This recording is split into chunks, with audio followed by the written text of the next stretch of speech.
Good day, my name's Todd Standing. I'm the man who takes people out into the field and has them either live interact with or eyewitness a Sasquatch. Got a great weekend show for you today. Going to talk about some of the mid-tarsal movements with Sasquatch based in conjunction with their abilities to climb trees. I'm going to show some footage of, I'm going to review a piece of Sasquatch footage that I find very impressive and talk about something from my documentary. So really good, fun show today. Lots of really cool information. Stay tuned. We're going to have a great show.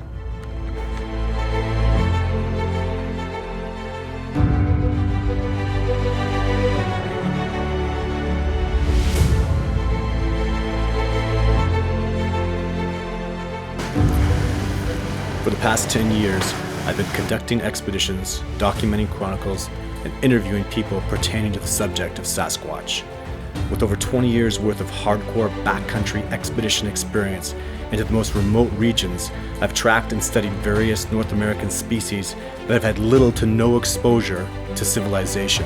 I am a student of many disciplines, trained in the art of tracking by a Cree Nation's elder and a military sniper. My skill sets include camouflage techniques using the terrain and its features to mask ground movement, survival, evasion, and escape techniques.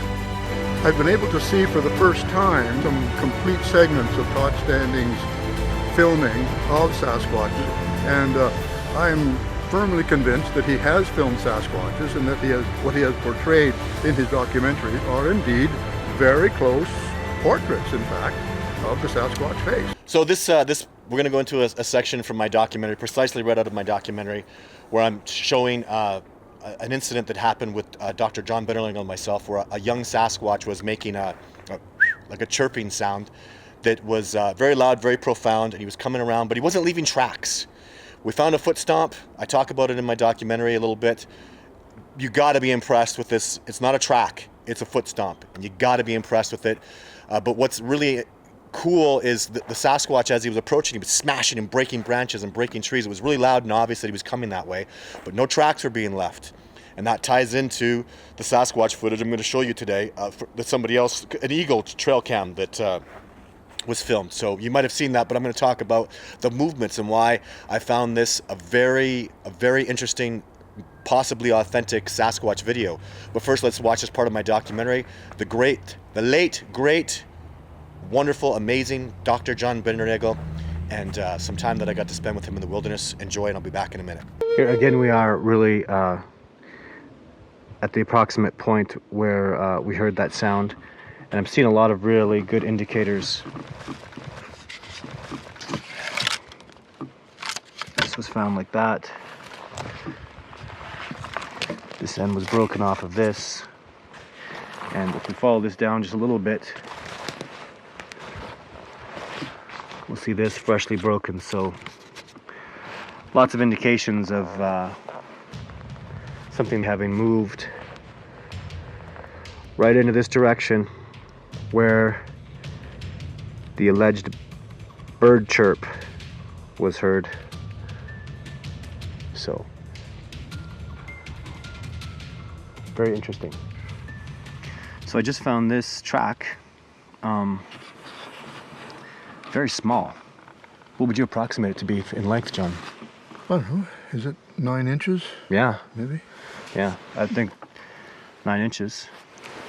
I'm seeing a lot of weight in the way the wood's damaged on this side.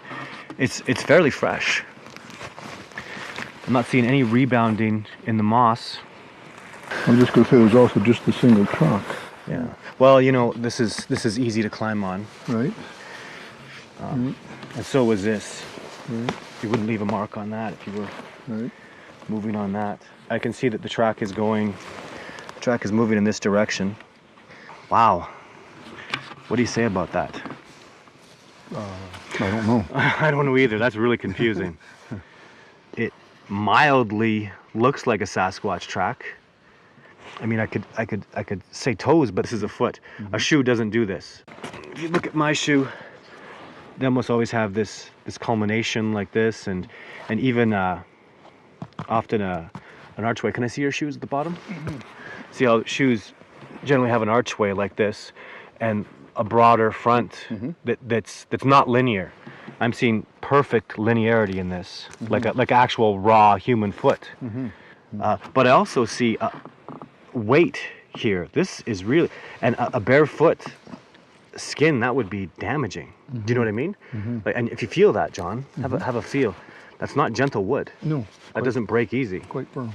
It's very, very firm. I'll do a demonstration right beside it as close as I can without damaging the track, just to see what I can do with my weight. So push with my shoe.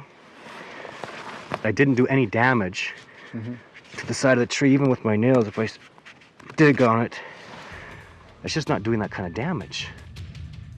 What can be immediately discerned with 100% certainty about this track is this individual was facing the camp and the track is of a right foot.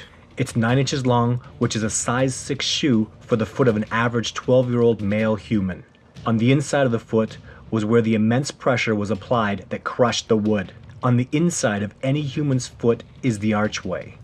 Not only did this man-like track have no archway, but the inside of its foot was flat and extremely powerful, precisely fitting the description of hundreds of Sasquatch tracks I have witnessed, as well as thousands of others reported by individuals across Canada and the United States. After my analysis, I must conclude no known species could have made this track. This is a young Sasquatch foot stomp, and we found it in the approximate area John and I heard the chirp less than 14 hours previously. Furthermore, this is not a track as part of a trackway. No other obvious tracks were found along this creature's trajectory. The pathway was only discovered by the broken trees that I personally heard as the Sasquatch approached. This is an incredibly powerful foot stomp, and it was clearly done deliberately. I believe it was done simultaneously with the chirp sound, which would account for the deep crashing sound I perceived in conjunction with the bird-like chirp sound Dr. Brennanagel and myself observed.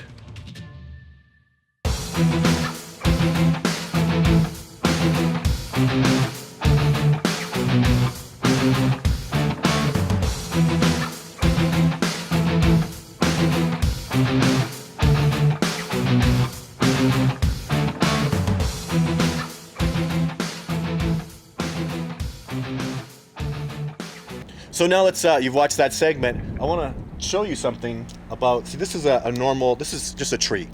And to a human being, we can't grip this, we can't hang on to this. Our feet will slide off on it. But it's not that way to a giant, powerful primate, especially young Sasquatch. I've seen older Sasquatch do crazy powerful things, but I will sometimes compare it to gorillas. Big male gorillas get so big, they climb trees, but they bust them. They're so heavy. And I have a feeling it's got to be the same way with a 900-pound Sasquatch. And people ask me, do the big giant Sasquatch climb trees? And I have seen them to a certain extent, but do they need to climb trees? And I think the answer is no. When you're a 900-pound primate with, other giant primates around you, and you're intelligent and they have all these exceptional abilities, you don't really need to climb trees much, but they can. But the point with this is I've seen smaller Sasquatch. They'll just, for this tree with no branches, they'll latch right onto it like a chimpanzee will. The mid-tarsal joint in the foot will bend and flex, where the foot will be plastered right straight against here. And what's really impressive is they'll go from one tree and they'll use their incredible athletic ability and dive and hit another. And then from one tree to the other tree, when using big trees like this, it doesn't matter how heavy you are. Look at this, this tree will barely shake. If I was a 700-pound primate and I jumped and hit this tree, it'll barely move. So it's a really good, stable source to move from one spot to the other. And why am I telling you this? Because as a tracker, the Sasquatch, especially when they're interacting with people they know I have good tracking abilities, they're going to do what they can to avoid having a track found. And you saw that in that segment with my documentary. There's really no smoking gun tracks. They can walk gently on the ground. They can walk on, I've seen crazy stuff, and this is crazy, but there was a rock stack that they made for me in the Nordegg area once, and they put just a pine cone on it. What blew me away, and the expeditioners that saw this, was they pulled the rocks out of the ground and stacked them, but what was crazy is they seemed to just reach under the sphagnum moss and pull the rock out. How the hell did they know the rock was there? So maybe they're, I don't know, I don't want to get too crazy paranormal about this, but these are the facts. There were 4 rocks stacked. The rocks were gathered within about 20 yards of where they were stacked. You could see them, and they were literally reached right in the ground and pulled out. With the expeditioners, I just ripped out a bunch of ground. I couldn't find any rocks that size. They found within 20 yards of where they stacked them, 4 rocks that were really stackable and big. And so just, I'll let you draw your own conclusions with that. It might fall back into another reason why it's hard to track them and follow them. But if they're jumping from tree to tree, and they have the ability to even climb this tree and jump to the next one, and they can jump far, and they are powerful. Like, don't start thinking in human terms. I wouldn't go nearly as far as mountain lions, but I would go further than chimpanzees can jump, further than, because you're talking about big, long, powerful legs. Even though they're large, they're super powerful, guys. Like big, huge primate hands. They'll latch onto these trees, no problem. I saw that in Claudia Ackley's video, and I've seen it in real life too, where they just latch onto things. It's so scary, impressive, very powerful. What you're gonna see in this Eagle Cam video that I watched was they're log walking a ton. This is very important for those of you who are doing Sasquatch research, or just when you're out in the wilderness. When you see a tipped over log, there's branches always sticking up, right? And many times I've been way in the crazy backcountry, and I'll find a Sasquatch track, and then I'll see it go on a log, and I'll see him walk across the log and bust all the branches off the top. And in my experience, after years of deducing this, there's no reason for that to happen in nature. I'm talking like a log that's like maybe 10, 15 feet in the air sometimes. You got to be like a trapeze artist to go across. If you fall, you're going to get hurt or die.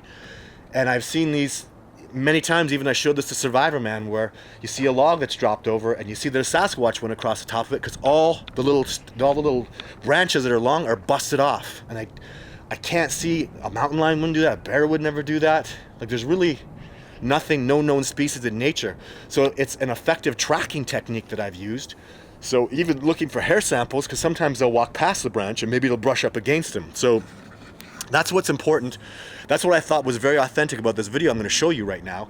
It's just the way he seemed to be walking, and then that they kind of, when I've seen them walking around like they kind of look like they're playing, and I kind of feel a little bit of that. I know that might look it might decrease the authenticity to some people, but it didn't to me. That's what a young, fun Sasquatch is. He's out in the bush, he's having fun, and then he kind of shoots down and disappears, and he moves really quickly after he's been walking on logs to avoid leaving footprints.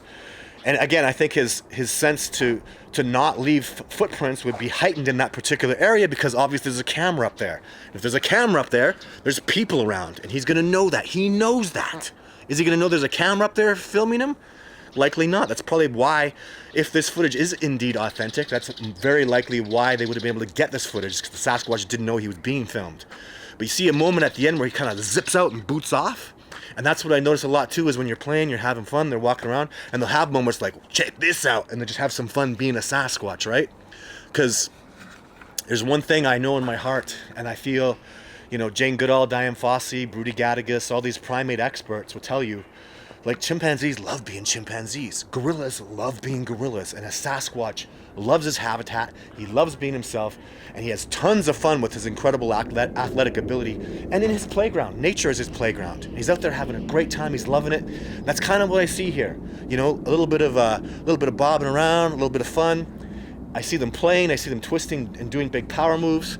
I see that a lot in nature. So it adds to a significant amount of authenticity with this video. So I was very happy to view this video. Have a look at it. Love to hear your comments. Subscribe if you're enjoying the channel, and we'll have more videos, tons of stuff. 3 a week, live on Wednesdays. Every weekend I'll have a nice Saturday or Sunday video. Today's a Sunday video, and lots of reviews, lots of fun things. Thanks for tuning in, and I will see you either Wednesday, Throwback Thursday, or next weekend. Take care.